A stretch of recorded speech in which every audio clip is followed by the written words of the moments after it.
నమస్తే అండి, నా పేరు డాక్టర్ అనుష జుగుంట్ల. నేను consultant general physician V9 hospital.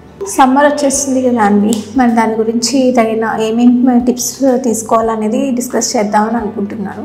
మామూలుగా ఈ సమ్మర్లో ఏంటంటే ఎక్కువగా ఉష్ణోగ్రతలు అనేవి ఎక్కువ అయిపోతూ ఉండడం వల్ల మన ఒంట్లో ఉన్న నీరు శాతం అనేది తగ్గిపోతూ మనం డీహైడ్రేషన్ బారిన పడే అవకాశాలు అయితే చాలా ఉంటాయి. సో ఎక్కువగా ఏదైనా ఇంపార్టెంట్ వర్క్స్ ఉంటే మాత్రమే ఈ సమ్మర్లో బయటకు వెళ్ళడానికి ట్రై చేయండి. అది కూడా పొద్దున బిఫోర్ 10 ఆఫ్టర్ 4 తర్వాత మాత్రమే వెళ్ళడానికి ట్రై చేయండి. ఎక్కడికి వెళ్ళినా మీతో పాటు వాటర్ బాటిల్ కానీ ORS సొల్యూషన్స్ కానీ వెంట పెట్టుకొని ఉండండి. ఎక్కువగా కాటన్ దుస్తులనే మీరు ధరించడానికి ట్రై చేయండి. ఎక్కువ కొబ్బరి నీళ్ళు కానీ ఎక్కువగా రోజుకి 4 to 5 లీటర్స్ ఆఫ్ వాటర్ అనేది ఎక్కువగా తీసుకుంటూ ఉండాలండి. బయట ఫుడ్ ఎక్కువగా అవాయిడ్ చేయండి.